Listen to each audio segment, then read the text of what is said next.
Picture this. You're sitting at home, completely at ease, going about your day, when out of nowhere, two men dressed like police officers start pounding aggressively on your front door. The catch? They aren't real cops. They're representatives from your homeowners association, and they're about to make a decision that will completely upend their lives. This is the gripping story of a man who refused to back down when his family was put in danger. It's a story that quickly spread across the internet, igniting heated debates about HOA overreach and the fundamental right to defend your home. It all started on a calm, uneventful afternoon. A man, we'll call him David, was inside his house when a sudden, forceful banging echoed through his home. It wasn't a polite knock. It was loud, aggressive, and impossible to ignore. Curious and cautious, David walked over and peered through the peephole. On the other side stood two men dressed in what looked like official police uniforms. They had badges clipped to their chests, duty belts strapped around their waists. Everything looked convincing at first glance, but something didn't sit right with him. Trusting his instincts, David chose not to open the door. He figured that if it were a legitimate emergency, they would clearly identify themselves and explain the situation. Instead, the pounding only grew louder, more impatient, more forceful. Inside the house, his wife, let's call her Sarah, began to feel uneasy. Her concern grew quickly.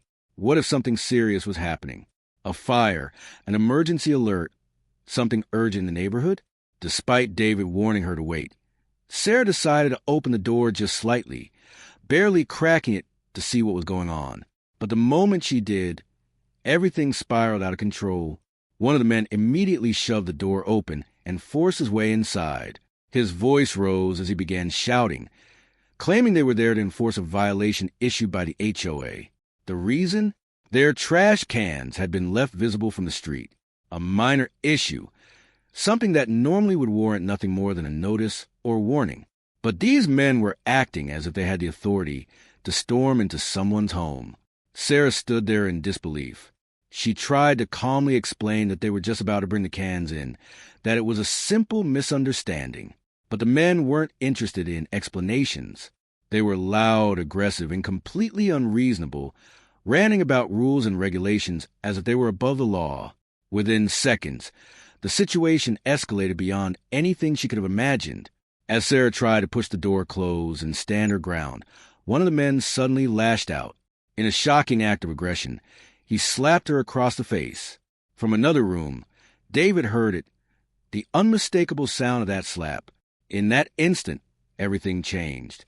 Any thought of calming the situation or resolving things peacefully disappeared. Hearing his wife being assaulted inside their own home flipped a switch deep inside him.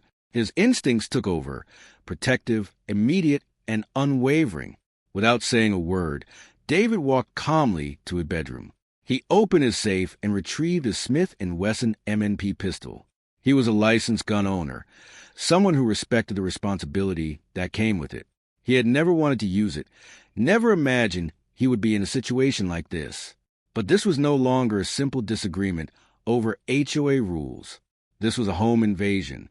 Holding the firearm securely at his side in a low-ready position, David made his way back toward the front door. The two HOA enforcers were still inside, still shouting at Sarah, completely consumed by their sense of authority. But the moment they saw David step into view, everything about them changed. The shouting stopped instantly. Their aggressive posture vanished. The confidence they had just moments ago drained from their faces, replaced by fear. Suddenly, the men who had been pretending to be figures of authority were confronted with the reality of their actions. David didn't raise the gun. He didn't point it at them. He didn't yell or make threats. He didn't need to. His calm presence, combined with a visible firearm, said everything that needed to be said. Looking directly at them, he spoke in a firm, steady voice. "Get out of my house. Now." That was enough. The two men, who moments earlier had acted untouchable, scrambled to retreat. They stumbled over themselves trying to get out the door as quickly as possible. Within seconds, they were off the property, hurrying down the street, fully aware that they had crossed a serious line.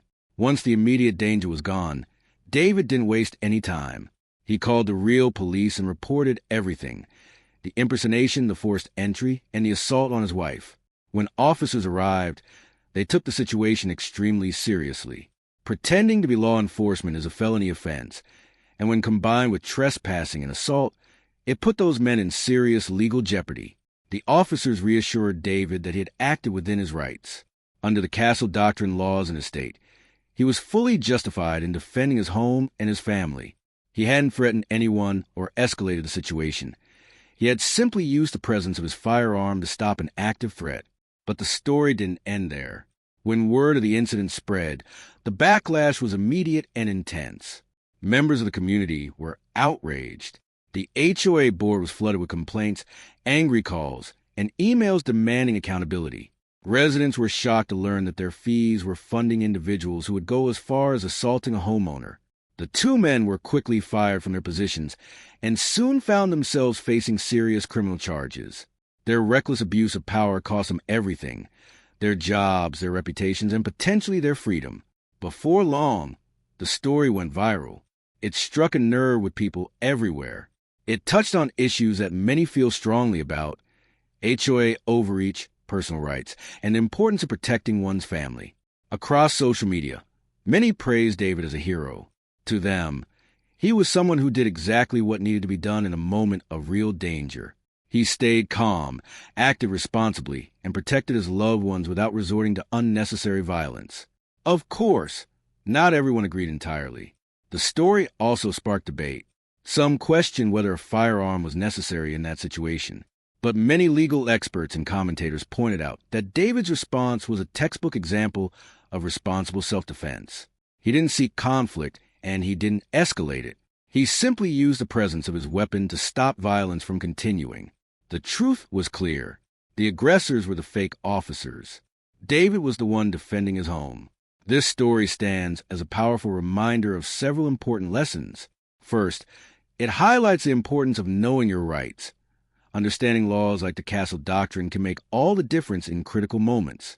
Second, it underscores what responsible gun ownership truly looks like. David wasn't reckless or looking for trouble. He was prepared, aware, and understood the seriousness of his actions. He used his firearm as a means of protection, not aggression. And finally, it serves as a warning to organizations that overstep their boundaries. Power, when abused, can quickly collapse. The moment those men chose to use force, they crossed a line they could never come back from. When Sarah was struck, it wasn't just an act of violence against an individual.